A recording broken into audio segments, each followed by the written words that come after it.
اعوذ باللہ من الشیطان الرجیم بسم اللہ الرحمن الرحیم جاء وعد اولاہما، جب ان دونوں میں سے پہلے وعدے کا وقت آ گیا، بعثنا علیکم عبادا لنا اولی باس شدید، ہم نے تم پر مسلط کر دیے اپنے ایسے بندے جو بڑی سخت جنگ کرنے والے، بڑے سخت جنگجو تھے، فجاسوا خلال الدیار، تو وہ تمہاری آبادیوں میں، ملکوں میں گھس گئے، وکان وعدا مفعولا، اور وہ وعدہ جو اللہ کا تھا وہ پورا ہو کر رہا۔ یعنی جب تم شرارت کرو گے، جب تم دین سے برگشتہ ہو جاؤ گے، جب تم اللہ کی کتاب کو اور اللہ کے قانون کو جو ہے وہ مذاق اور ہنسی بنا لو گے، تو پھر تم پر ہمارے عذاب کے کوڑے پڑیں گے۔ یہ میں بتا چکا ہوں، پہلے یہ کوڑے آئے اسیرینز کے ہاتھوں جنہوں نے ختم کر دیا اسرائیلی مملکت کو، پھر یہ آئے نیبوکڈنیزر کے ہاتھوں، بیبیلونینز کے ہاتھوں، جس نے کہ یروشلم کو بھی برباد کیا، 6 لاکھ کو قتل کیا، 6 لاکھ کو ساتھ لے گیا اور ہیکل سلیمانی مسمار کر دیا۔ ثم رددنا لکم الکرۃ علیہم، پھر ہم نے تمہاری باری لوٹائی ان پر، پھر اللہ تعالیٰ نے ان کو پھر ایک مرتبہ پھر وہ دی سہارا دیا، چاہے وہ سہارا ایرانیوں کی وجہ سے ہوا کہ خورس یا سائرس ذوالقرنین، اس نے اب عراق پر حملہ کیا اور پھر یہاں پہ ان کو اجازت دے دی کہ تم چلے جاؤ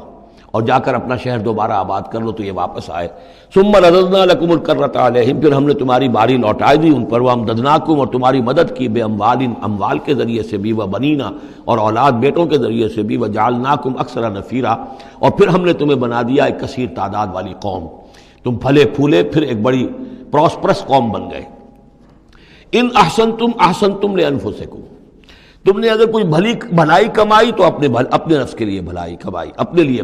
کمائی، اپنے فائدے کے لیے، وَإِنْ أَسَأْتُمْ فَلَهَا، اور اگر کوئی برا کام کیا تو وہ بھی اپنے لیے کیا، اس کا وبال تم پر دنیا میں بھی آیا اور آخرت میں بھی اس کا عذاب آئے گا۔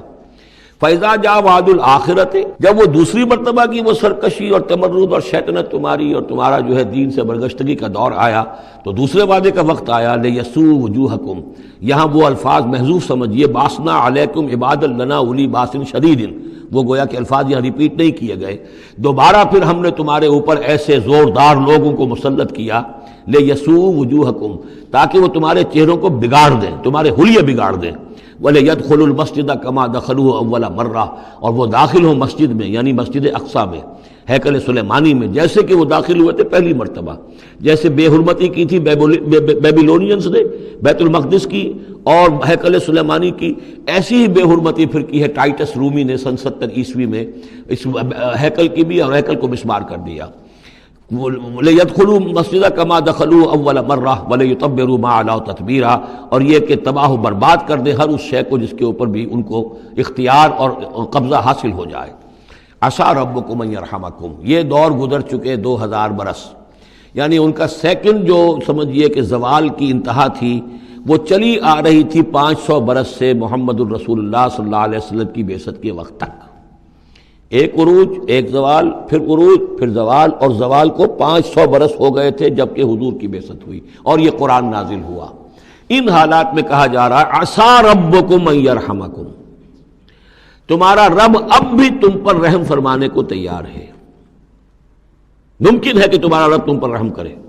وَإِنْ عُدْتُمْ، اگر تم نے وہی روش اختیار کی، وہی کفر کیا، وہی حق کو ماننے سے انکار کیا اور اعراض کیا، عدنا، پھر ہم وہی کچھ کریں گے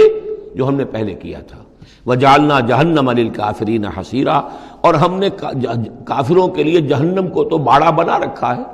جیل تو بنا رکھی ہے ہم نے جو ان سب کا احاطہ کر لے گی، جس طرح کہ جانوروں کے باڑے میں بند کر دیا جاتا ہے، اسی طریقے سے قید خانہ ہم نے تیار کر رکھا۔ آخرت کا قید خانہ تو ہے ہی، اس دنیا میں بھی تم پر عذاب کے کوڑے برسیں گے۔ ان ھذا القرآن یہدی للتی ہی اقوم، دیکھو اب یہ قرآن جو ہم نازل کر رہے ہیں اپنے بندے محمد پر صلی اللہ علیہ وسلم، یہ گویا کہ اب شاہ درا ہے، اللہ کی رحمت میں داخل ہونا ہے تو اس سے داخل ہونا ہوگا، اس کو مانو تو تمہارے لیے اللہ کی رحمتوں کے دروازے پھر کھل جائیں گے، جو بھی اللہ نے وعدے کیے ہیں اپنے اس آخری نبی اور ان کی امت کے لیے، تم بھی اس میں شامل ہو جاؤ گے، انہی کی برکتوں سے تم بھی حصہ پاؤ گے۔ ان ھذا القرآن یہدی للتی ہے اقوم، یقیناً یہ قرآن ہے جو اب راستہ دکھا رہا ہے اور رہنمائی کر رہا ہے اس راہ کی طرف جو سب سے سیدھی ہے، اقوم۔ وَيُبَشِّرُ الْمُؤْمِنِينَ، اور بشارت دیتا اہل ایمان کو، الَّذِينَ يَعْمَلُونَ الصَّالِحَاتِ، جو نیک عمل بھی کریں، أَنَّ لَهُمْ أَجْرًا كَبِيرًا، کہ ان کے لیے بہت بڑا اجر ہے، وَأَنَّ الَّذِينَ لَا يُؤْمِنُونَ بِالْآخِرَةِ، اب دیکھیے جہاں بھی وہ بات آتی ہے عمل کی خرابی کی تو ایمان بالآخرہ کا تذکرہ، اور وہ لوگ کہ جو ایمان نہیں رکھتے آخرت پر، اعتدنا لہم عذابا علیما، ان کے لیے تو ہم نے فراہم کیا ہوا ہے دردناک عذاب۔ یہ پہلا رکوع 10 آیات کا بہت ہی اہم ہے تاریخی اعتبار سے، اور اس کو سمجھنا چاہیے۔ یہ خد و خال یہ ہماری ہی گویا کہ امت مسلمہ ایک ہم ہیں، الحمدللہ امت محمد میں شامل ہے، لیکن یہ بھی ایک امت مسلمہ تھی، یہ سابقہ امت مسلمہ ہے، اور ابھی یہ ختم نہیں ہوئی ہے، موجود ہے۔ اگر ڈپوزڈ ہے، معزول کر دی گئی ہے، وہ دوسری بات ہے، اور تقریباً 2000 برس سے یہ بڑے سختیوں کے اندر تھی، لیکن اب تقریباً 100 برس سے یہ ابھر کر آ گئی ہے، اور یوں سمجھیے کہ اب 2 پتنگیں اوپر چڑھ رہی ہیں۔ ایک سابقہ امت مسلمہ کی 1917 سے چڑھنی شروع ہوئی، بالفور ڈکلریشن،